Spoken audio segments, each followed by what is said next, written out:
Spring ধ্রুবকের বেসিকগুলো আমি আগের দিনও কিছু বলেছিলাম যে স্প্রিং ধ্রুবক কে, এটা বলতে কি বোঝায় আমি আগের ক্লাসে বলেছিলাম যে কোনো একটা স্প্রিংয়ের দৈর্ঘ্য প্রতি 1 মিটার পরিমাণ বৃদ্ধি করার জন্য যেই পরিমাণ বল প্রয়োগ করতে হয় সেই পরিমাণ বলকেই স্প্রিং ধ্রুবক বলে। তো আমি এটা আগের ক্লাসে খুব সুন্দরভাবে ব্যাখ্যা করছি এবং স্প্রিং ধ্রুবকের জন্য আমি দেখিয়েছিলাম যে কৃতকাজ বের করার সূত্র হলো ½ kx²।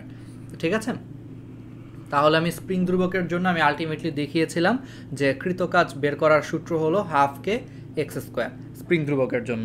ওকে, এখন চলে আসো, এখন স্প্রিং ধ্রুবকের জন্য কাজ তো আমরা বুঝলাম। এখন আমাদেরকে আরেকটা উপপাদ্য পড়তে হবে যেটাকে আমরা বলি হলো কাজ শক্তি উপপাদ্য। কাজ শক্তি উপপাদ্য নামে একটা উপপাদ্য আছে। এই উপপাদ্যটা কি, এটা এখন আমাদেরকে একটু বুঝতে হবে। এই কাজ শক্তি উপপাদ্য জিনিসটা হচ্ছে তুমি কোনো একটা বস্তুর উপর যতটুকু কাজ করবা ওই বস্তুর গতিশক্তির ঠিক ততটুকুই পরিবর্তন হবে। যেমন ধরো তুমি হলো সুপারম্যান। সুপারম্যান টিভিতে কি করে দেখো না, যে সুপারম্যানের দিকে হলো অনেক বেশি স্পিডে হলো একটা বাস চলে আসে, ও হলো বাসটাকে একটা ধাক্কা দিয়ে থামায়া দেয় বা এরকম অনেক কিছু অনেক টাইপের হাবিজাবি কাজ করে। তো ধরো তুমি হলো এই সুপারম্যান, ঠিক আছে, তো তোমার দিকে মনে করো একটা বাস আসতেছে। তো তোমার দিকে যদি এরকম একটা বাস চলে আসে, তো তুমি ধরো ওই বাসটাকে তুমি হাত দিয়ে থামায়া দিছো। তো এই বাসটা যদি তোমার দিকে 100 জুল গতিশক্তি নিয়ে আসে এবং তুমি যদি বাসটাকে থামানোর জন্য ধরো তুমি বাসটার উপরে 30 জুল কাজ করছো, মানে তোমার দিকে বাস আসতেছে, তুমি বাসটাকে থামানোর জন্য বাসটার বিপরীতে হলো তুমি 30 জুল কাজ করছো, তাহলে বলো বাসটা তো থামবে না, কারণ বাসটা তো 100 জুল গতিশক্তি নিয়ে আসছে। ওকে থামাইতে গেলে তো তোমাকে 100 জুল কাজ করতে হবে ওর বিপরীতে, বাট তুমি তো মাত্র 30 জুল কাজ করছো। তো দেখা যাবে যে বাসটা তোমাকে পিষে চলে যাবে। বাট বাসটা তোমাকে যদি পিষেও চলে যায়, তোমাকে পিষে চলে যাওয়ার পর বাসটার গতিশক্তি দেখবা হলো 70 জুল হয়ে গেছে। কেন 70 জুল হয়েছে? কারণ তুমি বাসটার গতিশক্তির বিপরীতে তুমি 30 জুল কাজ করছো। এই 30 জুল কাজ করার কারণে বাসের গতিশক্তির 30 জুল কমে গেছে। অর্থাৎ এই ক্ষেত্রে বাসের যে গতিশক্তির যে পরিবর্তন হয়েছে, দ্যাট মিন্স আমরা এটা কমন সেন্স, তাহলে এই ক্ষেত্রে বাসের যে গতিশক্তির যে পরিবর্তন হয়েছে সেটা কত হয়েছে? 30 হয়েছে। তাহলে প্রশ্ন মতো আমরা বলতে পারি যে গতিশক্তির পরিবর্তন 30, সেই 30 জুলই কিন্তু তুমি আলটিমেটলি বাসের উপর কাজ করেছো। দ্যাট মিন্স গতিশক্তির পরিবর্তন এটা অলওয়েজ কার সমান হবে? কৃতকাজের সমান হবে। এই বেসিকটা সারা জীবন মনে রাখতে হবে, যে তার মানে কোনো একটা বস্তুর গতিশক্তির পরিবর্তন যত হয় সেইটুকু পরিমাণ কাজই ওই বস্তুর উপরে তার মানে করা হয়েছে। অর্থাৎ গতিশক্তির পরিবর্তন ইজ ইকুয়াল টু কৃতকাজ। ঠিক আছে, এটা খুবই কমন জিনিস, আমরা বুঝতে পারছি কমন সেন্স অ্যাপ্লাই করে। এবার চলে আসো, তাহলে আমরা যদি এইটুকু জিনিস যদি আমরা বুঝতে পারি যে গতিশক্তির পরিবর্তন ইজ ইকুয়াল টু কৃতকাজ, তাহলে আমাদের অনেক কিছু ইজি হয়ে গেছে। এইটাকেই তোমার বলা হয় কাজ শক্তি উপপাদ্য। মানে এই যে গতিশক্তির পরিবর্তন ইজ ইকুয়াল টু কৃতকাজ, এই জিনিসটাকেই আমরা বলছি কাজ শক্তি উপপাদ্য। এখন এটা আরেকভাবে ব্যাখ্যা করা যায়। ধরো তোমার একদিকে একটা বাস যাচ্ছে, ধরো আগের মতোই 100 জুল গতিশক্তি নিয়ে একটা বাস যাচ্ছে। এখন বাসটা যেদিকে যাচ্ছে তুমি সেই দিকেই মনে করো বাসটাকে আরও ঠেলা দিলা, মানে এখন বাসটা এই দিকে যাচ্ছে, তুমিও বাসটার পিছনে আরও এক্সট্রা মনে করো তুমি 50 জুল শক্তি দিছো। তুমি মনে করো বাসটা যেদিকে যাচ্ছে সেই দিকে তুমি মনে করো আরও 50 জুল মনে করো তুমি শক্তি দিছো। তাহলে বাসটা সামনের দিকে কতটুকু গতিশক্তি লাভ করবে? তাহলে তুমি ধাক্কা দেওয়ার পর বাসটার কিন্তু টোটাল গতিশক্তি হয়ে যাবে 150 জুল। মানে ও আগে থেকে 100 জুলে যাচ্ছিল, ও যেদিকে যাচ্ছিল তুমি সেই দিকে আরও 50 জুল শক্তি দিছো। তার মানে এখন বাসটার নতুন গতিশক্তি হয়ে যাবে 150 জুল। তার মানে এই ক্ষেত্রে গতিশক্তির যদি পরিবর্তন হিসাব করো, শেষটা থেকে যদি আগেরটা বিয়োগ করো ওই 50ই আসবে। আর এই 50 জুল কাজেই কিন্তু তুমি আলটিমেটলি হলো বাসের উপরে করছো। দ্যাট মিন্স আমরা বলতে পারি যে গতিশক্তির পরিবর্তন এটা ইজ ইকুয়াল টু কিসের সমান হবে? কৃতকাজের সমান হবে। ঠিক আছে, যে গতিশক্তির পরিবর্তন এটা ইজ ইকুয়াল টু কত? কৃতকাজের সমান। এটা অলওয়েজ ট্রু হবে আর কি। ঠিক আছে, এখন চলে আসো, তাহলে এইটুকু বেসিক যদি বুঝি, কাজ শক্তি উপপাদ্য জিনিসটা যদি বুঝি, এখান থেকে একটা ম্যাথ এখন আমাদের করতে হবে যেটা অ্যাডমিশনে আসতে পারে বা বিভিন্ন কলেজে আসতে পারে। তো এটা কিভাবে আসবে? আমি একটা প্রশ্ন বলি, এটা এসএসসিদের করতে দিয়েছিলাম, বাট এই প্রশ্নটা তোমাদের সবার জন্যই প্রযোজ্য। আমি তোমাদেরকে কিন্তু আগের দিন এই সূত্রটা বুঝিয়েছি। আমাকে একটা জিনিস বলো তো, এই সূত্রের যে এক্স ছিল, আগের ক্লাসে আমি বারবার বলছিলাম যে এই সূত্রের এক্সটা তোমার কি, স্প্রিংয়ের দৈর্ঘ্য নাকি দৈর্ঘ্যের পরিবর্তন? তোমরা একটু কমেন্টে লেখো তো যে এই যে ডাব্লিউ ইজ ইকুয়াল টু মানে কৃতকাজ, কোনো একটা স্প্রিংয়ের উপরে কৃতকাজ, W is equal to half K x square, এই সূত্রের এক্সের পরিচয় কি?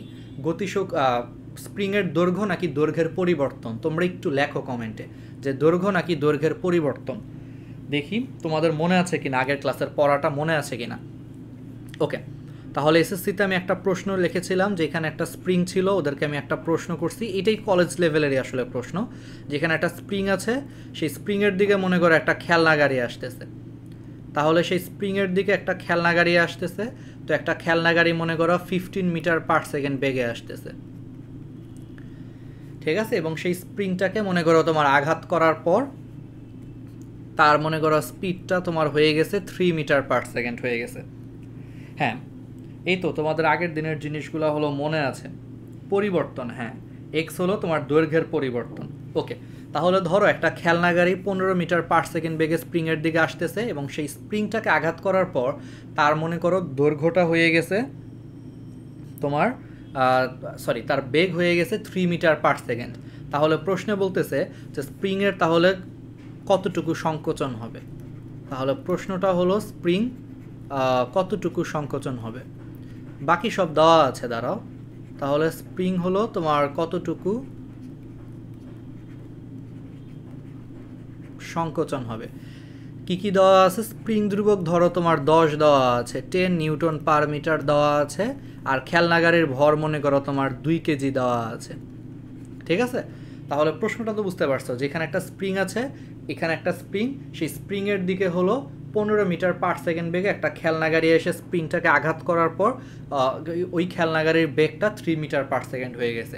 যেখানে খেলনা গাড়ির ভর দেওয়া আছে 2 কেজি, স্প্রিং ধ্রুবক দেওয়া আছে 10 নিউটন পার মিটার, তাহলে বলছে যে স্প্রিংটা কতটুকু সংকোচন হবে, এরকম কিছু একটা বের করতে বলেছে, ঠিক আছে? ওকে, তাহলে আমরা দেখি যে এই প্রশ্নের অ্যান্সারটা কি হতে পারে। আমি এটার আগে একটা স্ক্রিনশট নিই।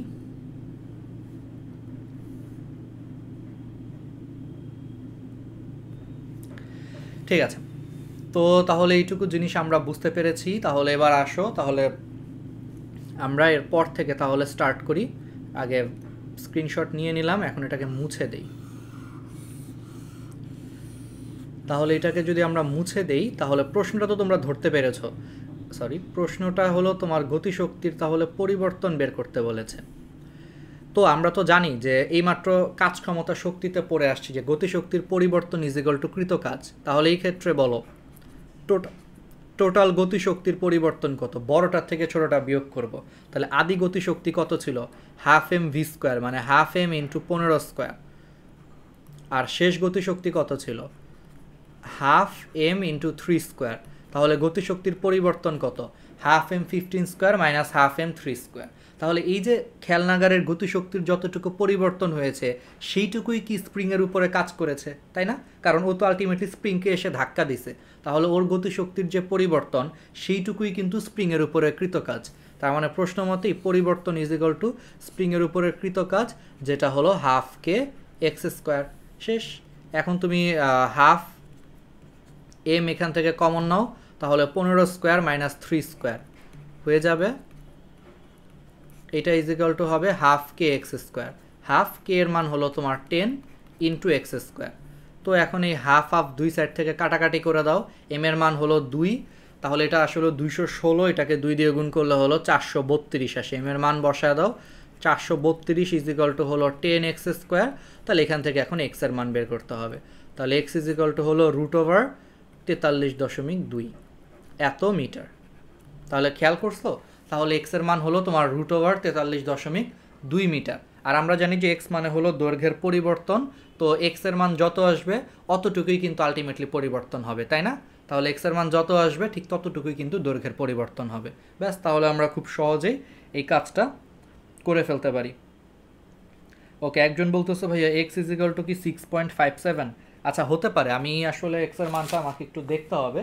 আমার এখানে দাঁড়াও, আমি একটু বের করি √43.2 কত আসে। হ্যাঁ 6.57, তাহলে এক্স এর মান হলো 6.57। হ্যাঁ তাবাসুম, তো এটা হলো আমাদের এইচএসসি লেভেলের এই জিনিসটা। তো আশা করি আমরা হলো বুঝতে পেরেছি, এটা একটা বেসিক, এটা কলেজে এবং অ্যাডমিশন এরকম টাইপের প্রশ্ন আসছে, ইঞ্জিনিয়ারিং এরকম টাইপের প্রশ্ন আসছে, ভার্সিটিতে আসছে, আশা করি তোমরা হলো পারবা। এখন আমাকে বলো এই সেম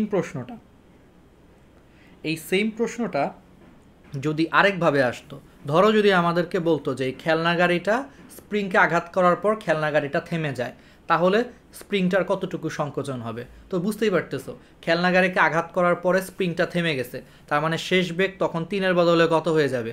0 হয়ে যাবে, এবং তখন গতিশক্তির পরিবর্তন কত হবে? 1/2 m 15 স্কোয়ারই তখন গতিশক্তির পরিবর্তন হবে, কারণ তখন শেষ গতিশক্তি তো শূন্য, কারণ খেলনা গাড়ি তো থেমে গেছে, তাহলে শেষ গতিশক্তি শূন্য, তো এটা থেকে শূন্য মাইনাস করা যে কথা, না মাইনাস করলেও একই কথা, তো তখন এটাই হবে গতিশক্তির পরিবর্তন। তো এই গতিশক্তির যতটুকু পরিবর্তন হবে সেটাই হলো স্প্রিংয়ের উপরে কাজ, তার মানে তখন এটাই ইজিক্যাল টু হবে ওই স্প্রিংয়ের উপরে কাজের সমান, কাজ শক্তি উপপাদ্য অনুযায়ী। ব্যাস, তারপরে এইভাবে আমরা যে কোনোভাবে অ্যান্সার করে ফেলতে পারবো। ওকে ঠিক আছে, হ্যাঁ 6.57 হলো এটার অ্যান্সার হবে।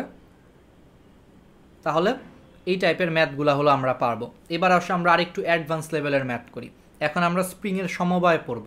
এই স্প্রিংয়ের সমবায় আমাদের বইয়ে নাই, বাট এটা ভার্সিটি ইঞ্জিনিয়ারিং অ্যাডমিশনের জন্য খুবই ইম্পর্ট্যান্ট, বুয়েট এবং ডিউর জন্য খুবই ইম্পর্ট্যান্ট।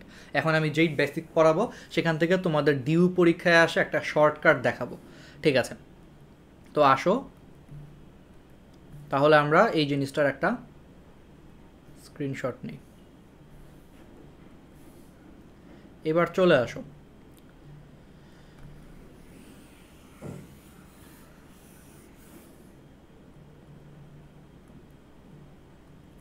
ঠিক আছে? এবার হলো আমাদেরকে যে কাজটা করতে হবে, বা আমরা যেটা করব, আমাদের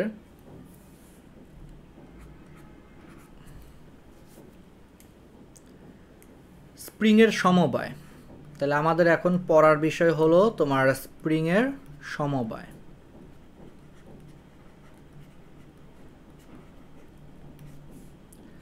তাহলে স্প্রিংয়ের সমবায়ের ক্ষেত্রে স্প্রিংকে আমরা দুইভাবে হলো কানেক্ট করতে পারি। কয়ভাবে কানেক্ট করতে পারি স্প্রিংকে? দাঁড়াও 1 মিনিট, তোমরা না বুঝলে প্রশ্ন করো। তাহলে স্প্রিংকে আমরা দুইভাবে হলো কানেক্ট করতে পারি।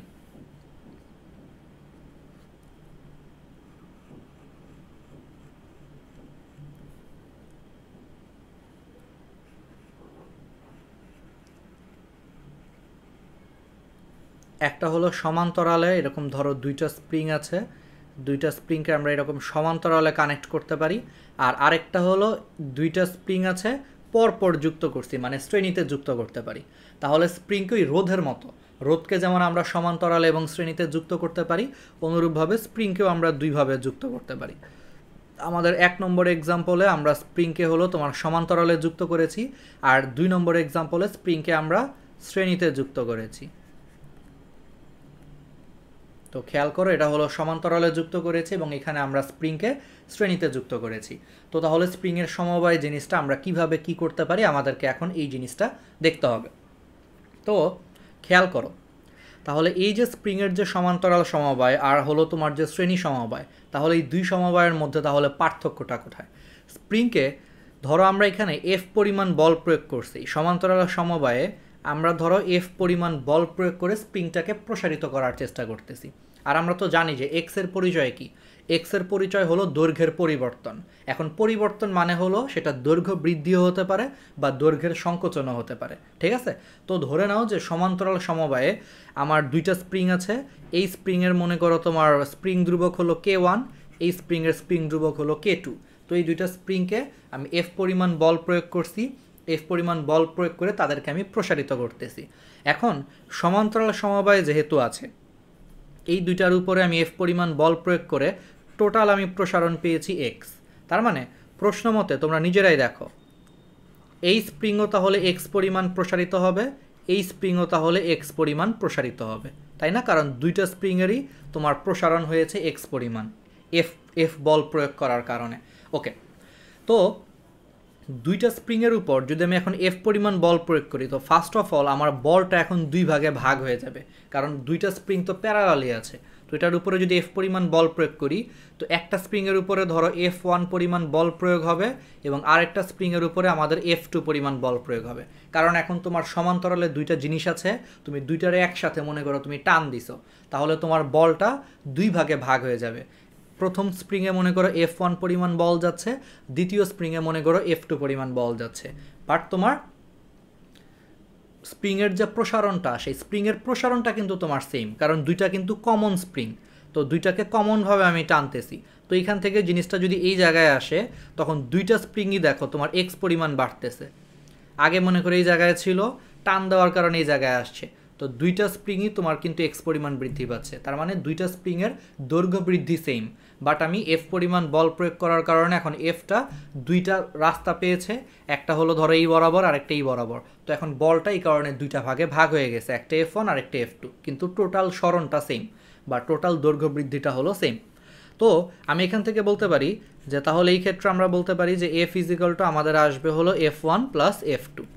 এখন এই দুইটা স্প্রিংয়ের বদলে আমি যদি এখানে একটা মাত্র স্প্রিং ইউজ করতাম, যে একটা মাত্র স্প্রিংয়ের উপরে আমি যদি এফ পরিমাণ বল প্রয়োগ করি এবং সেই স্প্রিংয়ের দৈর্ঘ্য বৃদ্ধি যদি এক্সই হয়, তখন সেই একটা মাত্র স্প্রিংয়ের স্প্রিং ধ্রুবককেই আমরা কি বলবো, এই দুইটা স্প্রিংয়ের তুল্য স্প্রিং ধ্রুবক বলবো, তাই না?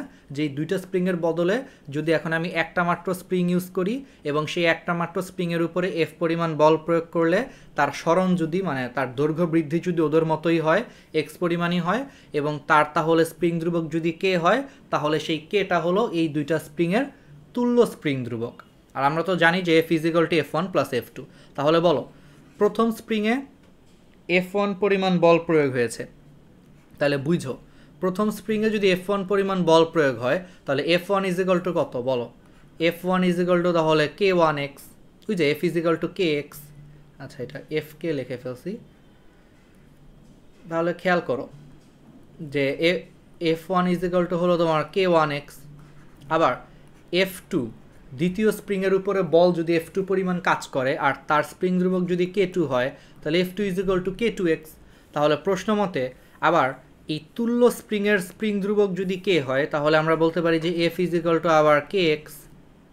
তো এখন এই মানগুলো যদি আমি এখানে বসায় দিই যে F is equal two F1 plus F2, এখানে যদি এই মানগুলো বসায় দিই, তাহলে আমাদের KX ইজিক্যাল টু চলে আসবে হলো K1x প্লাস K2x। এখান থেকে এক্স কাটাকাটি করে দাও, আলটিমেটলি বুঝতেই পারতেছো তোমার থাকবে হলো K ইজিক্যাল টু তোমার কত থাকবে, K1 প্লাস K2। অর্থাৎ আমরা এখান থেকে বুঝলাম যে দুইটা স্প্রিং বা স্প্রিংগুলো যদি তোমার সমান্তরাল সমবায়ে থাকে, তাহলে তুল্য স্প্রিং ধ্রুবক বের করার জন্য এদেরকে কি করতে হয়, যোগ করতে হয়। অর্থাৎ দুইটা স্প্রিং যদি তোমার সমান্তরাল সমবায়ে থাকে, তাহলে তুল্য স্প্রিং বের করার জন্য এদের দুইটাকে কি করতে হচ্ছে, যোগ করতে হচ্ছে। ঠিক আছে, তো আমরা মনে হয় এই জিনিসগুলো বুঝতে পেরেছি। ক্লিয়ার? ওকে,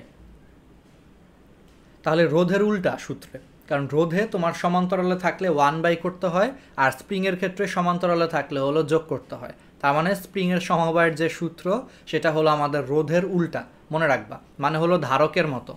আমরা পড়ছি না ধারক, এইচএসসির পোলাপাইন যারা আসো, আচ্ছা 22 ব্যাচের যারা, তারা হয়তো এখনও পড়ো নাই, বাট 21 ব্যাচের তো আইডিয়া থাকার কথা। কি বলে, স্থির বিদ্যুতে তো তোমরা পড়ছো, স্থির তড়িতে তোমাদের পড়ার কথা। ধারক মানে এদের সূত্রটা হলো ধারকের মতো, ঠিক আছে? আর আলটিমেটলি সূত্রটা হলো রোধের উল্টা বা ধারকের মতো আর কি। ওকে, তাহলে এই জিনিসগুলো আমরা বুঝতে পেরেছি। তাহলে আশা করি তোমরা রিজনটা বুঝছো। এবার আসো তোমাদেরকে আরেকটা বেসিক আমরা পড়াই, তারপরে আমরা ভার্সিটির সেই বিখ্যাত ম্যাথগুলো করব। আগে বেসিক না পড়ায় ম্যাথ করালে তোমরা বুঝতে পারবে না, আর এটা তোমাদের মাথায় থাকবেও না। এই কারণে তোমাদের বেসিক প্লাস নেমোনিক দিয়ে পড়াচ্ছি। তাহলে নেমোনিকটা কি? স্প্রিংয়ের সূত্র কিসের মতো বলো? রোধের উল্টা। তাহলে তোমরা মনে রাখবা যে স্প্রিংয়ের যে সমবায়, সেই সমবায়ের সূত্র হলো, ভাইয়া কি বলছে, রোধের উল্টা বলছে। তার মানে রোধের উল্টা হলো তোমার স্প্রিং ধ্রুবক, মানে স্প্রিং ধ্রুবকের সূত্রগুলো।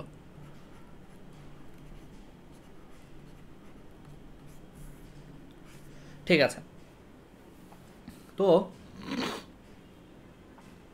এবার আসো আমরা তো এই জিনিসগুলো বুঝলাম, এরপরে এখন চলে আসো তাহলে রোধের যদি এখন তোমার শ্রেণী সমবায় হয়, ধরো এখান থেকে এইটুকু পর্যন্ত একটা স্প্রিং, এর এই মাথায় মনে করো এখন আমি আরেকটা স্প্রিং বাঁধছি, এখন তাদের উপরে মনে করো আমি এফ পরিমাণ বল প্রয়োগ করছি, ঠিক আছে? তাহলে এইটুকু পর্যন্ত একটা স্প্রিং ছিল, এইটুকু পর্যন্ত আরেকটা স্প্রিং ছিল, সেই দুইটা স্প্রিংয়ের উপরে মনে করো এখন আমি এফ পরিমাণ বল প্রয়োগ করেছি। এখন মনে করো যেহেতু দুইটা স্প্রিং পরপর যুক্ত, এখন যদি টোটাল যদি দৈর্ঘ্যের বৃদ্ধি যদি এক্সও হয়, এখন কি দুইটা স্প্রিংয়েরই দৈর্ঘ্য সেম হবে? না।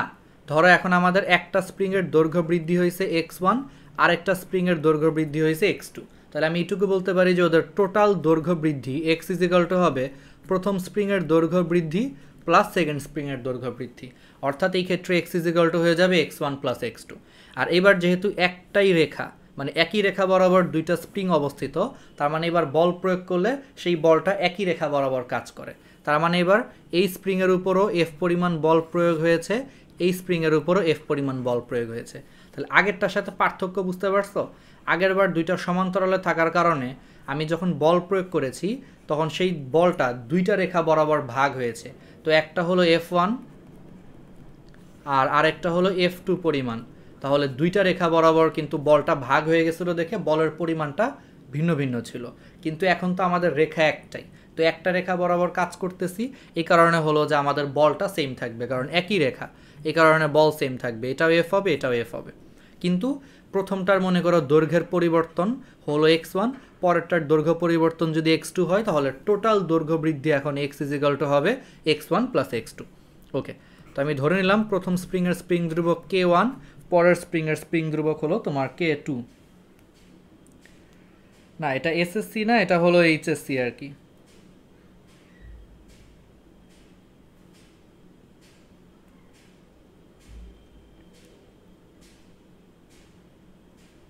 ঠিক আছে, তো তাহলে আমরা যদি এইটুকু জিনিসগুলো যদি আমরা বুঝি, তো এবার আসো তাহলে আমাদেরকে কি করতে হবে, তাহলে আমরা একটু এখন দেখি। এখন এই দুইটা স্প্রিংয়ের বদলে যদি আমরা একটা মাত্র যদি স্প্রিং ইউজ করি এবং সেই একটা মাত্র স্প্রিংয়ের উপরে আমরা সেম পরিমাণ বল প্রয়োগ করব এবং তার দৈর্ঘ্যের বৃদ্ধিও যদি সেম হয়, তাহলে আমরা বলতে পারবো যে একটা মাত্র স্প্রিং এই দুইটা স্প্রিংয়ের তুল্য, এবং তার স্প্রিং ধ্রুবক যদি কে হয় তাহলে এই কেটা হবে k1 এবং k2 তুল্য স্প্রিং ধ্রুবক।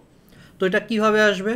আমরা তো জানি যে f = হলো তোমার kx, তাহলে শুধু x = কত? f/k। আবার এখানে f = আমরা বলতে পারি যে ভাইয়া এখানে f = হলো k1x1, তাহলে এখান থেকে আমরা বলতে পারি যে x1 = হলো f/k1। তো এই মানগুলো আমরা বসায় দিই যে x1 = হলো f/k1, তাহলে অনুরূপভাবে বুঝতেই পারতেছো যে x2 = লেখা যাবে হলো f/k2, তাহলে এটা = হবে x, এই x মানে হলো আবার f/k লেখা যায়। তো এখন বাকিটাই বুঝো যে f সবগুলা থেকে কাটাকাটি করে দিলে তোমরা বুঝতেই পারতেছো, তোমরা আগে থেকেই জানো যে সূত্রটা এরকম হবে যে 1/k = 1/k1 + 1/k2। তার মানে কি তোমরা খেয়াল করছো যে ওই যে বলছিলাম সূত্রটা তো আগেই বলে দিছি যে রোধের উল্টা হবে, রোধে তোমার শ্রেণীতে থাকলে কি হইতো? তুল্য রোধ হলো তোমার যোগ হইতো, আর স্প্রিংয়ের ক্ষেত্রে শ্রেণীতে থাকলে তোমার তুল্য রোধ কি হয়, মানে সরি স্প্রিংয়ের ক্ষেত্রে শ্রেণীতে থাকলে তোমার তুল্য স্প্রিং ধ্রুবক কি হয়? উল্টে যায় আর কি, ঠিক আছে? তার মানে এটা আলটিমেটলি হলো রোধের ঠিক উল্টা। আচ্ছা, তো আমার মনে হয় তাহলে তোমরা এগুলো পারবা। তাহলে এগুলো যদি পারো, এখন আসো তোমাদেরকে আরেকটা বেসিক শিখাবো, এটাই লাস্ট বেসিক, দেন আমরা হলো আমাদের ভার্সিটির কিছু ইম্পর্টেন্ট ম্যাথ করবো, ভার্সিটি আর বুয়েটের কিছু ম্যাথ করবো আর শর্টকাট দেখাবো। তো আরেকটা জিনিস হলো, আমি যদি কোনো একটা স্প্রিংকে যদি কেটে ফেলি, সবসময় মনে রাখবা যে কে স্প্রিং ধ্রুবক বিশিষ্ট কোনো একটা স্প্রিংকে যদি আমি কেটে ফেলি এবং সেটাকে যদি সমান n সংখ্যক টুকরায় ভাগ করি, ধরো কে স্প্রিং ধ্রুবক বিশিষ্ট একটা স্প্রিংকে কেটে আমি যদি সমান n সংখ্যক টুকরায় ভাগ করি, n সংখ্যক টুকরা,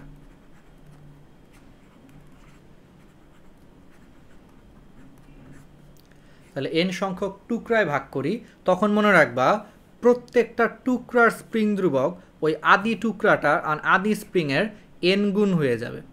আবার বলি যে ধরো আমার একটা বড় স্প্রিং আছে, সে একটা বড় স্প্রিংকে কেটে ধরো আমি 4টা ছোট টুকরায় বিভক্ত করলাম, সমান আকৃতির 4টা ছোট টুকরায় বিভক্ত করলাম, তাহলে প্রত্যেকটা ছোট টুকরার স্প্রিং ধ্রুবক হবে ওই বড়টার 4 গুণ, মানে ছোট টুকরার স্প্রিং ধ্রুবকটা বেশি হবে। এবং কত গুণ বেশি হবে? ওটারে যতগুলো টুকরায় ভাগ করছি তত গুণ বেশি হবে।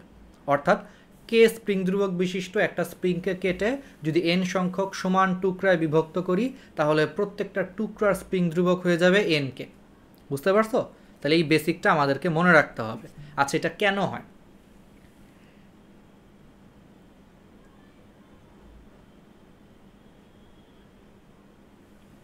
তিথি বলতেছে স্যার আমরা এটাকে কি কে equal two K1 plus K2 লিখতে পারবো না? না, কে কিভাবে লিখবে এটাই তো আমরা বের করবো যে তুল্য স্প্রিং ধ্রুবকটা কীরকম আসে। তোমাকে তো থিওরি অনুযায়ী আগাইতে হবে। যখন তোমার একটা স্প্রিং এরকম মনে করো তোমার শ্রেণীতে আছে, যখন দেখবা যে তোমার শ্রেণী বরাবর আছে, তখন তো তুমি যখন এফ পরিমাণ বল প্রয়োগ করবা, এফ পরিমাণ বল প্রয়োগ করলে তো সেই এফটা তো দুইটা ভাগে ভাগ হয়ে যাবে, ঠিক আছে? সেই একটা মানে যখন শ্রেণীতে থাকবে তখন তুমি যখন এফ পরিমাণ বল প্রয়োগ করবা, সেই এফ তো একই রেখা বরাবর কাজ করবে, তার মানে এই রেখার প্রত্যেকটা বিন্দুতে এফ এর মান সেম হবে। অর্থাৎ প্রথম স্প্রিংয়ের জন্য এফ কাজ করবে, পরের স্প্রিংয়ের জন্য এফ কাজ করবে। তো তারপর সেখান থেকে সূত্র এনে তুমি দেখলা যে 1/k is equal two 1/k1 plus 1/k2 হয়েছে। আর তুমি যদি সমান্তরালে যুক্ত করো তখন তুমি কাটাকাটি করে দেখবা যে k is equal two K1 plus K2 হবে। ব্যাপারটা এরকম, এটা অনেকটা রোধের মতো। রোধে যেমন সমান্তরালে থাকলে কি তুমি যোগ করতে পারতা না, তো তুমি উল্টায় ফেলতা না? এখানে ওই সূত্র থেকে এরকম উল্টানো আসছে আর কি, এভাবে লেখা যাবে না। তো ঠিক আছে, তাহলে এই বেসিকটা মনে রাখতে হবে যে কে সংখ্যক কোনো টুকরাকে, মানে কে স্প্রিং ধ্রুবক বিশিষ্ট কোনো একটা স্প্রিংকে এন সংখ্যক টুকরায় যদি বিভক্ত করি, তাহলে প্রত্যেকটা টুকরার স্প্রিং ধ্রুবক ওই আগেরটার স্প্রিং ধ্রুবকের এন গুণ হবে। ক্লিয়ার? তো এটা এখন আমরা কিভাবে ব্যাখ্যা করব বা এটা বুঝবো কিভাবে যে এটা কেন বেশি হবে? তাহলে খেয়াল করো, টুকরাগুলার স্প্রিং ধ্রুবক কিন্তু বেশি আসতেছে, কারণ টুকরাগুলার স্প্রিং ধ্রুবকের ক্ষেত্রে কে সাথে কিন্তু এন গুণ থাকতেছে, এই কারণে টুকরোগুলোর স্প্রিং ধ্রুবক বেশি বড়টার থেকে। এখন তোমাদের কাছে মনে হবে যে এটা কেমন পসিবল, বেশি কেন আসতেছে স্প্রিং ধ্রুবকটা? বেশি তো আসবে। বলো, স্প্রিং ধ্রুবকের বেসিকটা কি ছিল? আগের দিন বলছিলাম যে কোনো একটা স্প্রিংয়ের দৈর্ঘ্য প্রতি 1 মিটার বৃদ্ধি করার জন্য যেই পরিমাণ আমরা বল প্রয়োগ করি সেই বলটাকেই কিন্তু স্প্রিং ধ্রুবক বলে। খেয়াল করে দেখো যে কোনো একটা স্প্রিংয়ের দৈর্ঘ্য প্রতি 1 মিটার তোমার বৃদ্ধি করার জন্য যেই পরিমাণ বল প্রয়োগ করি সেই পরিমাণ বলকেই কিন্তু স্প্রিং ধ্রুবক বলে। মনে আছে? তো খেয়াল করো, তাহলে টুকরা যত ছোট হবে স্প্রিংটা কিন্তু তত বেশি শক্তিশালী হবে, মানে স্প্রিংটা তত কাছাকাছি থাকবে, যার ফলে তুমি ছোট টুকরাগুলোকে বড় করতে গেলে, প্রতি 1 মিটার দৈর্ঘ্য বৃদ্ধি করতে গেলে তোমাকে আগের থেকে অনেক বেশি শক্তি প্রয়োগ করতে হবে বা অনেক বেশি বল প্রয়োগ করতে হবে। এই কারণে স্প্রিং ধ্রুবক বেশি আসতেছে। আমি এটা একটা স্ক্রিনশট নিয়ে দেন আমি তোমাদেরকে আরেকটু একে ব্যাখ্যা করি। খেয়াল করো,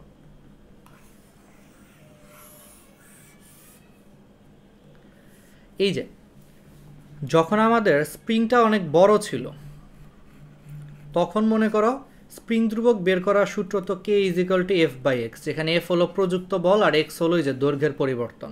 অর্থাৎ প্রতি 1 মিটার দৈর্ঘ্য পরিবর্তনের জন্য যেই পরিমাণ বল প্রয়োগ করতে হয় সেটাকে স্প্রিং ধ্রুবক বলে। তাহলে বলো, বল যত বেশি প্রয়োগ করতে হবে, অর্থাৎ এফ এর মান যত বেশি হবে, আমার স্প্রিং ধ্রুবকও তত বেশি হবে, তাই না? যে প্রতি 1 মিটার দৈর্ঘ্য পরিবর্তনের জন্য যত বেশি বল প্রয়োগ করতে হবে, অর্থাৎ ভগ্নাংশের তোমার লবের মান যত বেশি হবে ওটা তত বেশি হবে, মানে স্প্রিং ধ্রুবক তত বেশি হবে।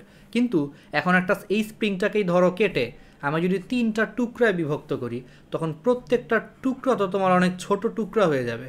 আর ছোট কোনো জিনিসের ওই 1 মিটার বাড়াইতে গেলে আগের চেয়ে কিন্তু অনেক বেশি বল প্রয়োগ করতে হয়, কারণ আগে কিন্তু স্প্রিংটা বিশাল বড় ছিল, তো 1 মিটার দৈর্ঘ্য বৃদ্ধি কিন্তু ওর কাছে খুব বেশি কঠিন কিছু ছিল না, কারণ তখন ধরো এই পাকগুলার মাঝখানের দৈর্ঘ্য মনে করো 10 সেন্টিমিটার, এগুলার মাঝখানের দৈর্ঘ্য 10 সেন্টিমিটার, এরকম করে করে অল্প অল্প বাড়লেই আলটিমেটলি পুরো স্প্রিংয়ের দৈর্ঘ্য কিন্তু 1 মিটার বেড়ে যাইতো। কিন্তু এখন যখন অনেক ছোট করে ফেলছি, এখন কিন্তু এই ছোট জিনিসের 1 মিটার বাড়াইতে গেলে কিন্তু আমাদের খবর আছে। ব্যাপারটা অনেকটা এইরকম যে বিশাল একটা রাবার সামান্য টান দিলেই কিন্তু রাবারটা বড় হয়, কিন্তু যখন ওই রাবারটাকে কেটে কেটে তুমি যত ছোট টুকরা করবা ওই টুকরাগুলোরে কিন্তু সমান পরিমাণে বাড়াইতে কিন্তু অনেক বেশি ফোর্স দিতে হবে তখন, তাই না? এই কারণে যেহেতু 1 মিটার দৈর্ঘ্য বাড়ানোর জন্য টুকরাগুলোর ক্ষেত্রে ফোর্সের পরিমাণ অনেক বেশি, এই কারণে তখন অটোমেটিক স্প্রিং ধ্রুবকটা অনেক বেশি হয়ে যাবে। এবং সেটা কত বেশি হবে? তুমি যতগুলো সমান টুকরায় বিভক্ত করবা তত গুণ হয়ে যাবে। তুমি যদি 3টা সমান টুকরায় বিভক্ত করো তাহলে এটা 3 গুণ হয়ে যাবে প্রত্যেকটা টুকরার স্প্রিং ধ্রুবক। 4টায় বিভক্ত করলে 4 গুণ হবে, 5টায় করলে 5 গুণ হবে। এরকম যদি আমরা n সংখ্যক টুকরায় বিভক্ত করি তাহলে সেটা n গুণ হয়ে যাবে। ওকে, তাহলে আশা করি আমরা বুঝতে পারছি।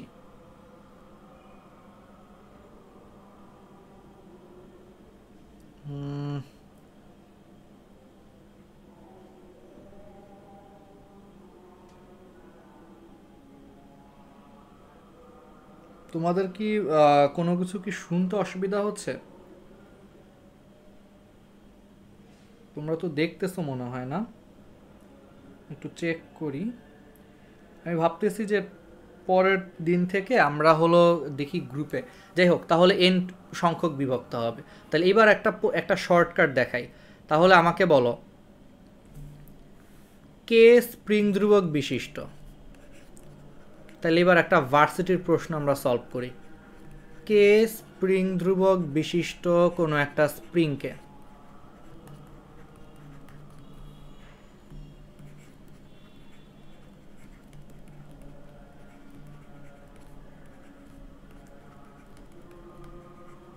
n সংখ্যক টুকরায় ভাগ করলে এবং সেই টুকরাগুলোকে যদি সমান্তরালে যুক্ত করা হয়,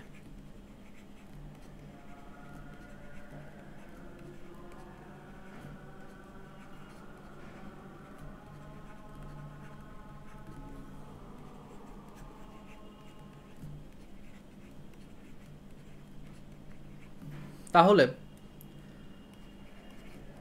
তুল্য স্প্রিং ধ্রুবক কত?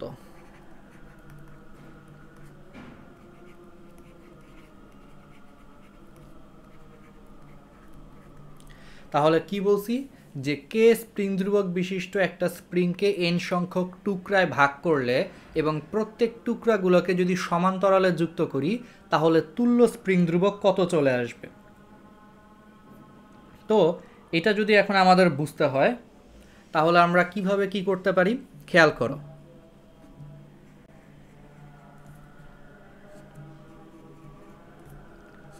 তাহলে n সংখ্যক টুকরায় ভাগ করে ফেলছি, তাই না?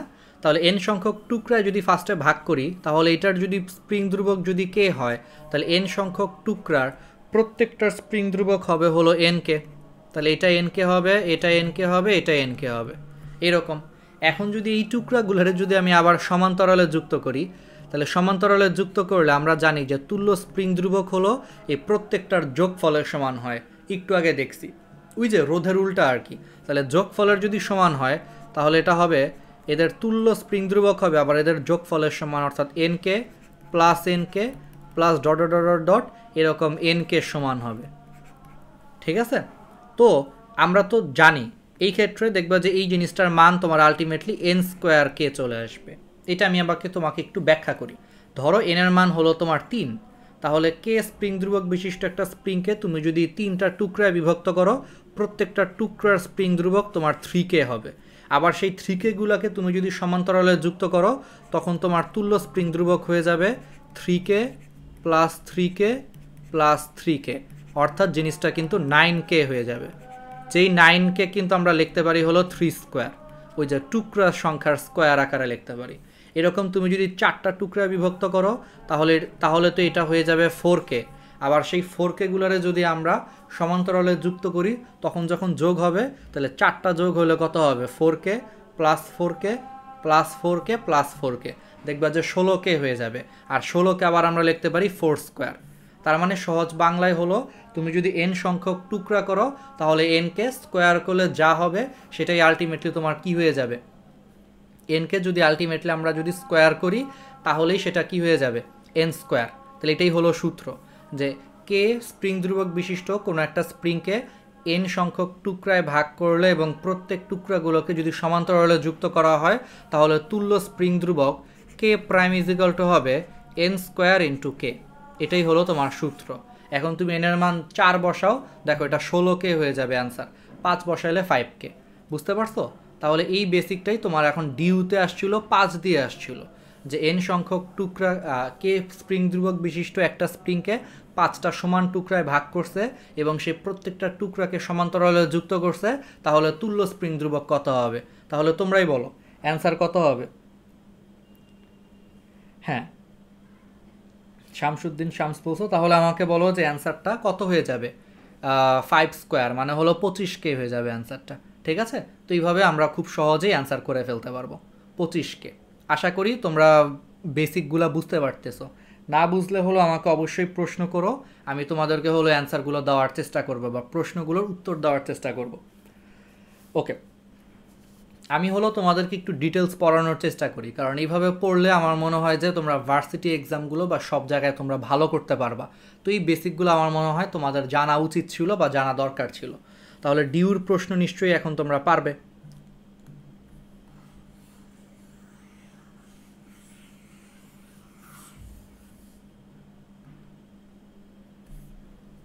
হ্যাঁ, 25K। আলামিন হাসান অ্যান্সার দিয়েছো 25K। কীভাবে আসছে বলতে পারো? তাহলে আমি আবার বলি, তুমি 5 টুকরায় ভাগ করছো, এনের মান হলো 5, তাহলে তোমার তুল্য স্প্রিং ধ্রুবক এই ক্ষেত্রে কে ইজিক্যাল টু আসবে এন স্কোয়ার কে, মানে 5 স্কোয়ার কে, তার মানে অ্যান্সার হলো 25K। এটাই হলো ডিউর বেসিকটার শর্টকাট আর কি। আচ্ছা, তাহলে স্প্রিং ধ্রুবক জিনিসটা বুঝলাম, সব কিছু পারবো এখান থেকে। এখন আসো আমরা গতিশক্তি জিনিসটা কি আর হলো বিভব শক্তির কিছু বেসিক এখন আমাদেরকে শিখতে হবে। তো আমরা সবাই জানি যে গতিশক্তি ইংলিশ হলো তোমার কি, কাইনেটিক এনার্জি, তাই না? গতিশক্তিকে তোমার ইংলিশে কি বলা হয়? গতিশক্তিকে তোমার কাইনেটিক এনার্জি বলা হয়, অর্থাৎ ইকে বলা হয় গতিশক্তি। তো গতিশক্তিকে যদি তোমার ইংলিশে যদি ইকে বলা হয়, কাইনেটিক এনার্জি, তো গতিশক্তি মানে হলো হাফ এমভি স্কোয়ার। গতিশক্তি মানে কি? Half MV square. এটা হলো গতিশক্তি। এখন আর বিভব শক্তিকে ইংলিশে তোমার বলা হয় পটেনশিয়াল এনার্জি। এটাকে তোমার কি বলা হয়? বিভব শক্তি, যেটাকে আমরা বলি হলো ইপি। তাহলে ইপি হলো তোমার বিভব শক্তি, এটা মানে হলো তোমার এমজিএইচ। ঠিক আছে? ওকে, তো তোমরা একটা জিনিস খেয়াল করো, তাহলে গতিশক্তিকে আমরা বলতেছি হলো তোমার ইকে, যেটা হলো হাফ এমভি স্কোয়ার। বিভব শক্তি বা পটেনশিয়াল এনার্জিকে আমরা বলতেছি হলো ইপি, যেটা এমজিএইচ। এরকম চলে আসতেছে। এখন আমাদের অনেক ফেমাস ম্যাথ আসতো না 9-10-এ, যে কোথায় বিভব শক্তি গতিশক্তির দ্বিগুণ হবে বা কোথায় 3 গুণ হবে, 4 গুণ হবে, এরকম কিন্তু অনেক ফেমাস কিন্তু ম্যাথ আসতো। তো সেই ফেমাস ম্যাথগুলো হলো আমরা কিভাবে অ্যান্সার করতে পারি আমাদেরকে একটু দেখা লাগবে। তো আসো,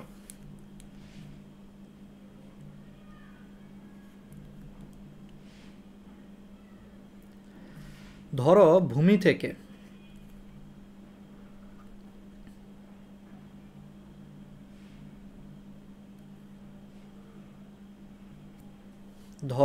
থেকে তোমার 30 মিটার উচ্চতায়, তাহলে ভূমি থেকে 30 মিটার উচ্চতায় আমি একটা বস্তুকে হলো তোমার নিক্ষেপ করলাম। তাহলে প্রশ্ন আসলো যে কোথায় বিভব শক্তি গতিশক্তির 3 গুণ হবে। তাহলে কোথায় বিভব শক্তি ধরো গতিশক্তির দ্বিগুণ হবে।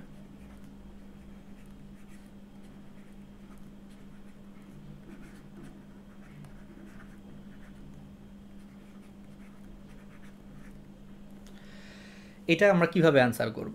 এটা অ্যান্সার করার জন্য ফার্স্টে আমরা ধরে নিব যে ধরি বি বিন্দুতে হলো এরকম হবে, মানে প্রশ্নে বলে দিছে না যে কোথায় বিভব শক্তি গতিশক্তির দ্বিগুণ হবে।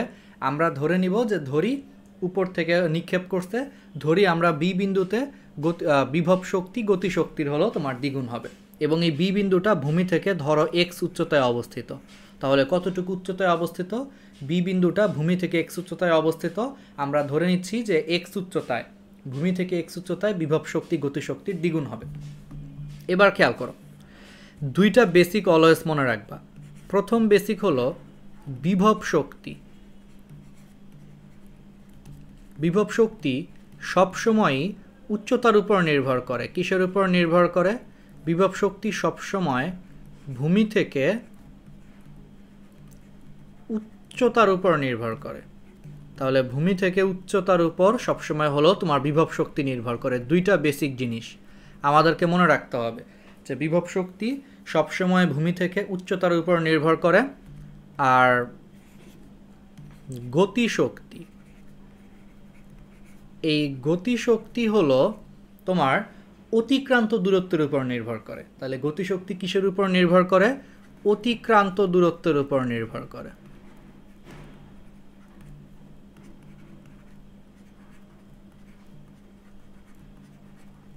অতিক্রান্ত দূরত্বের উপর নির্ভর করে।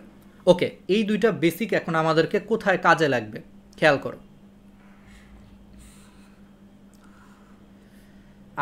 আমরা তো সবাই জানি যে ভাইয়া বিভব শক্তি বের করার সূত্র হলো EP is equal to mgh। তাহলে এই যে mgh সূত্রের যে h, সেই h এর বদলে আমরা কত বসাবো?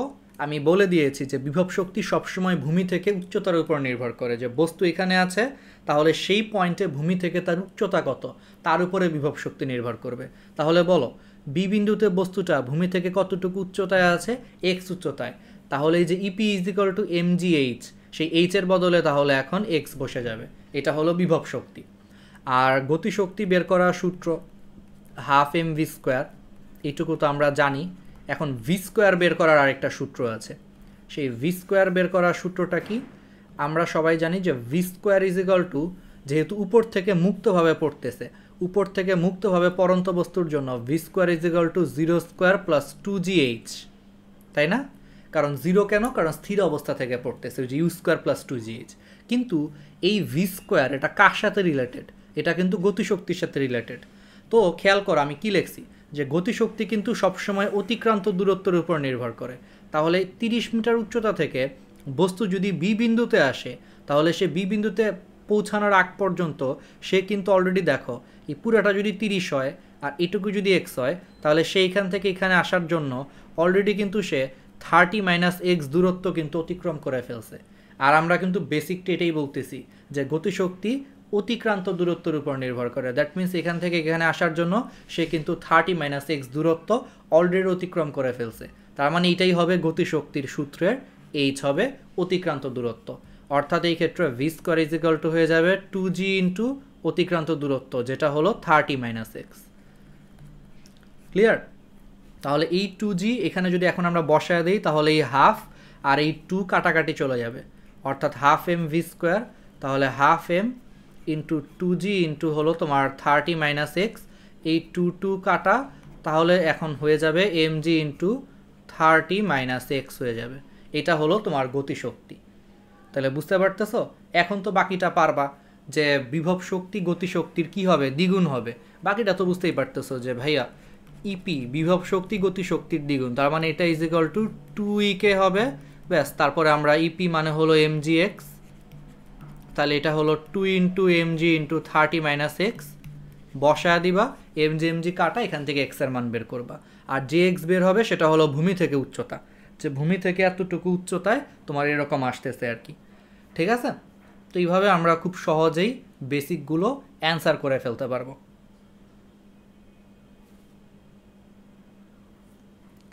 ওকে, বুঝতে পারছো? তাহলে এখন এটার একটা শর্টকাট শিখাই। এটা মেডিকেলে একবার আসছিল, চলো এই জিনিসটার আমরা শর্টকাট শিখি। একটা মেডিকেল প্রশ্ন বলি, দেখি ওটার তোমরা এখন অ্যান্সার দিতে পারো কিনা। ঠিক আছে? তো এইটুকু আমরা বুঝতে পারছি। মেডিকেলের প্রশ্নটা কিছুই না, সেম প্রশ্নই। এটা 30-এর জায়গায় এটা 60 মিটার ছিল, 30-এর জায়গায় জাস্ট এটা 60 মিটার ছিল, আর বলছিল যে কোথায় গতিশক্তি বিভব শক্তির 3 গুণ হবে। অর্থাৎ গতিশক্তিটা এবার হলো বিভব শক্তির 3 গুণ হবে কোথায়, এবং বলে দিয়েছিল উপর থেকে কোথায়। প্রশ্নে বলছিল যে 60 মিটার একটা উচ্চতা থেকে একটা বস্তুকে ফেলে দেওয়া হলো, তাহলে উপর থেকে কোথায় তোমার হলো গতিশক্তি বিভব শক্তির 3 গুণ হবে। তো আমরা ধরে নিলাম যে ভূমি থেকে x মিটার উচ্চতায় তোমার গতিশক্তি বিভব শক্তির 3 গুণ হবে, অর্থাৎ ইকে ইজ ইকুয়াল টু 3 ইপি। তো আমরা তো সবাই জানি যে ভাইয়া বলে দিছে বিভব শক্তি সবসময় তোমার উচ্চতার উপর নির্ভর করে, তাহলে বিভব শক্তির সূত্রের যে এইচ, সেই এইচের বদলে সবসময় এক্স বসবে, তাহলে এম জি এক্স। আর গতিশক্তি হাফ এম ভি স্কোয়ার, আবার v square is equal to এই যে u square plus two g h. আর এই গতিশক্তির যে এইচ সেটা হলো অতিক্রান্ত দূরত্বের উপর নির্ভর করে। তাহলে 60 থেকে সে যদি এইখানে আসে তাহলে তার অতিক্রান্ত দূরত্ব হলো 60 মাইনাস এক্স, তাহলে এখানে এইচের বদলে এটা 60 মাইনাস এক্স হবে, তাহলে দিন শেষে এটা হয়ে যাবে এম জি ইন্টু 60 মাইনাস এক্স। তার মানে প্রশ্ন মতে দেখো এটা হবে এম জি ইন্টু 60 মাইনাস এক্স, এটা is equal to 3 m g x. তো তারপরে এম জি কাটা, তাহলে দেখো 60 minus x is equal to 3x, তাহলে 4x ইজ ইকুয়াল টু 60, তাহলে x এর মান হলো তোমার 15। তাহলে বলো এটাই কি অ্যান্সার? না, এই জিনিসটাই কিন্তু আমাদের আলটিমেটলি কিন্তু অ্যান্সার না, কারণ এই এক্সটা কিন্তু মাটি থেকে হলো আমি উচ্চতা বের করছি, বাট প্রশ্নে কিন্তু বলে দিছে উপর থেকে কত মিটার নিচে হলো এরকম একটা অবস্থা হবে।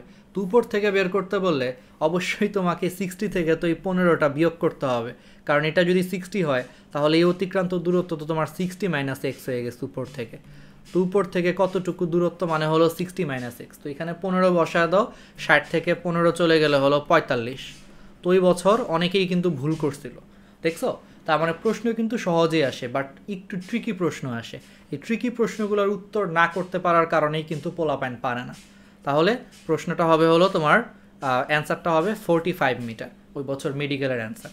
তো তোমরা এটাকে শর্টকাটে অ্যাপ্লাই করতে পারো যে গতিশক্তি নিবা হলো এম জি এক্স, বিভব শক্তি নিবা হলো এম জি এক্স, আর গতিশক্তি নিবা হলো এম জি ইন্টু এইচ মাইনাস এক্স নিবা, যেখানে সেই এইচটা হলো টোটাল উচ্চতা।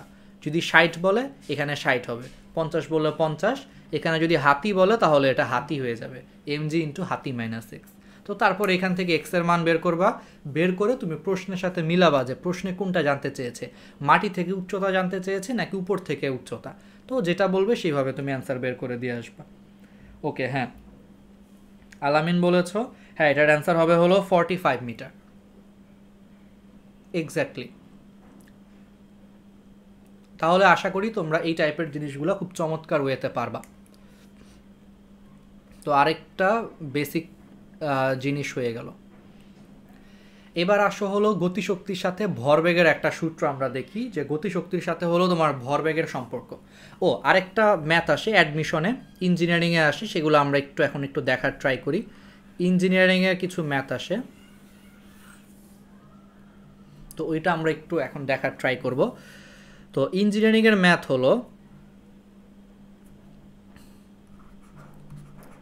একটি বুলেট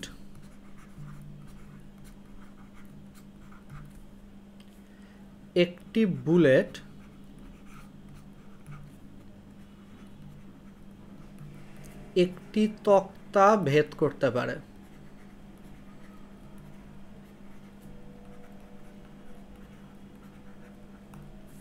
তার বেগ 3 গুণ করলে সে কয়টা তক্তা ভেদ করতে পারবে?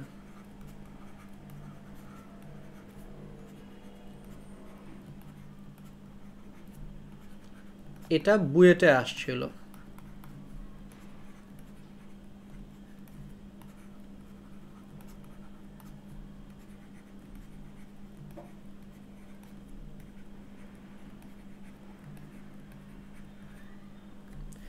যে একটি বুলেট একটি তক্তা ভেদ করতে পারে, তাহলে বেগ 3 গুণ করলে কয়টা তক্তা ভেদ করতে পারবে, এরকম একটা প্রশ্ন। বলো এটার অ্যান্সারটা কি হবে? এটা দুইভাবে অ্যান্সার করা যায়, একটা হলো বড় নিয়মে আমরা ফার্স্টে দেখাবো, দেন হলো আমরা ছোট নিয়মে হলো আমরা এটার অ্যান্সারটা পরে দেখাবো। তো ফার্স্টে বড় নিয়মে অ্যান্সারটা আমরা কিভাবে দেখাবো, দেখো এটা ধরো একটা তক্তা,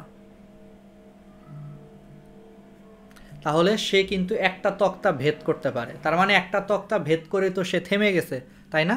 যে সে একটা বেগ নিয়ে আসছে, কোনো মতে সে একটা তক্তা ভেদ করছে, তারপরেই তার থেমে গেছে সে, এটাই তো বুঝাচ্ছে যে কোনো একটা তক্তা ভেদ করতে পারে। ওকে, তাহলে এই একটা তক্তা ভেদ করার জন্য তার যদি গতিশক্তি যদি হাফ এম ভি স্কোয়ার হয়, ধরো সে ভি বেগ নিয়ে আসতেছিল, তাহলে তার গতিশক্তি যদি হাফ এম ভি স্কোয়ার হয়, তার মানে হাফ এম ভি স্কোয়ার এইটুকু গতিশক্তি সে ব্যয় করে ফেলছে একটা তক্তা ভেদ করার জন্য। আর আমরা ধরে নিলাম যে একটা তক্তা ভেদ করা, তক্তার পুরুত্ব যদি এক্স হয়, ধরো একটা তক্তার পুরুত্ব যদি এক্স হয় এবং একটা তক্তা ভেদ করার সময় একটা জিনিসের ভিতর দিয়ে একটা গুলি যাবে, তাহলে সেই তক্তাটা কি দিবে? বাধা প্রয়োগ করবে না?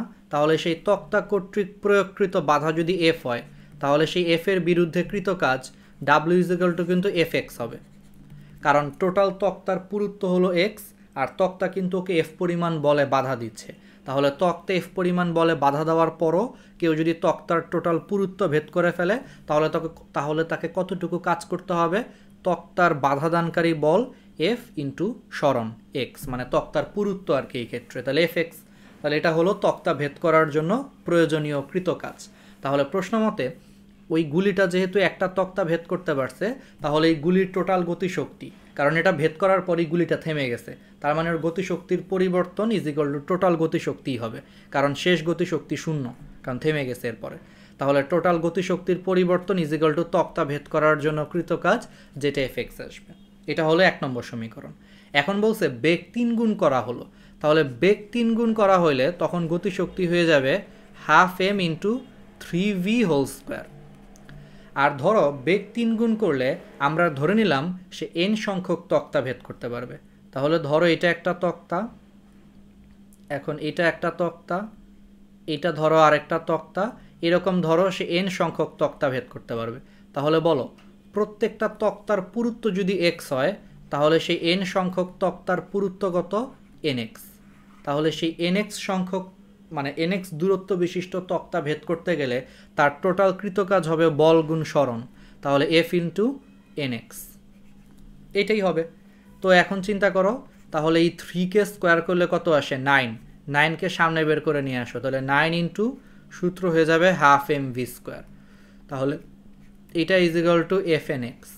আবার আমরা প্রশ্ন মতে কিন্তু বলতে পারি যে এই হাফ এম ভি স্কোয়ার মানে কিন্তু এফ এক্স, প্রথম সমীকরণ থেকে এখানে বসায় দাও 9 ইন্টু এফ এক্স, তাহলে এটা ইজ ইকুয়াল টু হয়ে যাবে এফ এন এক্স। তাহলে এফ এক্স কাটা, দেখো এন ইজ ইকুয়াল টু 9, তার মানে সে 9টা তক্তা ভেদ করতে পারে। ঠিক আছে, এটা হলো ম্যাথ। তোমরা না বুঝলে হলো প্রশ্ন করো। এটার এখন আরেকটা শর্টকাট করা যায়, খুবই ইজি। দেখো একটা তক্তা ভেদ করতে, দেখো একটা তক্তা ভেদ করতে শর্টকাটটা দেখাই। একটা তক্তা ভেদ করতে তার টোটাল কতটুকু গতিশক্তি লাগে? হাফ এম ভি স্কোয়ার পরিমাণ গতিশক্তি লাগে। এখন তার বেগ 3 গুণ করে ফেলছে, বলো বেগ 3 গুণ করলে তার গতিশক্তি কয় গুণ হয়ে গেছে? দেখো half M into 3v whole square, 3কে স্কোয়ার করো 9, তাহলে এটা হয়ে গেছে 9 into half M V square. আর যেই হাফ এম ভি স্কোয়ার কিন্তু তোমার পূর্বের গতিশক্তি ছিল, তার মানে বেগ যদি কোনো কারণে 3 গুণ করা হয়, তাহলে নতুন যে গতিশক্তি, সেই নতুন গতিশক্তিটা আগের গতিশক্তির হলো তোমার 9 গুণ হয়ে যাবে। এবং খেয়াল করো যে নতুন গতিশক্তিটা যেহেতু আগের গতিশক্তির 9 গুণ হয়ে যাবে, তাহলে আগে 1 গুণ যখন গতিশক্তি ছিল তখন সে একটা তক্তা ভেদ করতে পারত, আর এখন তার গতিশক্তি 9 গুণ হয়ে গেছে, তাহলে সে কয়টা তক্তা ভেদ করতে পারবে? 9টা তক্তা ভেদ করতে পারবে। তাহলে এইভাবে শর্টকাট করেও তুমি বের করতে পারো যে আগে একটা তক্তা ভেদ করতে ইকে পরিমাণ শক্তি লাগতো, আর বেগ 3 গুণ করলে তার গতিশক্তি হয়ে গেছে 9 ইকে, তাহলে একটা ইকে দিয়ে সে একটা তক্তা ভেদ করতে পারতো, তাহলে 9 ইকে, এই 9 ইকে দিয়ে তাহলে সে কয়টা তক্তা ভেদ করতে পারবে? 9টা তক্তা ভেদ করতে পারবে। তো এইভাবেও তোমরা শর্টকাট করে ফেলতে পারো। হ্যাঁ ঠিক আছে, তো আমরা মোটামুটি বুঝতে পেরেছি। আশা করি আজকে আমাদের এই ম্যাথগুলো হলো তোমরা বুঝতে পেরেছো। তো এইগুলো যদি আমরা পারি, ইনশাল্লাহ আমরা হলো এর পরের কোনো ক্লাসে আবার আমরা এর পর থেকে কন্টিনিউ করব। আর আমরা এখন থেকে হলো টু দ্য পয়েন্টে পড়ার চেষ্টা করব। টু দ্য পয়েন্ট মানে হলো যতটুকু দরকার শুধু সেইটুকুই বেসিক জানবো, এবং তারপরে হলো আমরা কন্টিনিউ করব। ঠিক আছে, তাহলে আজকের ক্লাসটা তোমাদের সবাইকে হলো অনেক ধন্যবাদ। তো আমরা তক্তা ভেদ করার ম্যাথ করে ফেললাম, গতিশক্তি বিভব শক্তির বেসিক দেখলাম। মনে থাকবে তো নিশ্চয়ই যে বিভব শক্তি হলো উচ্চতার উপর নির্ভর করে আর গতিশক্তি দূরত্বের উপর নির্ভর করে। তো এগুলো দিয়ে আমরা ম্যাথ দেখলাম, স্প্রিং ধ্রুবকের কিছু সমবায় পড়লাম যেগুলো খুবই কিন্তু ইম্পর্টেন্ট ছিল।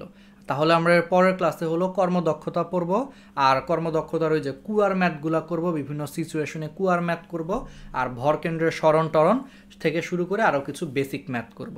ঠিক আছে, তাহলে তোমাদের সবাইকে হলো অনেক ধন্যবাদ। ইনশাল্লাহ আমরা আবার পরে হলো ক্লাস কন্টিনিউ করব। ততদিন পর্যন্ত তোমরা সবাই সুস্থ থাকো, ভালো থাকো। আমার পক্ষ থেকে হলো সবার জন্য সালাম রইল। আসসালামু আলাইকুম।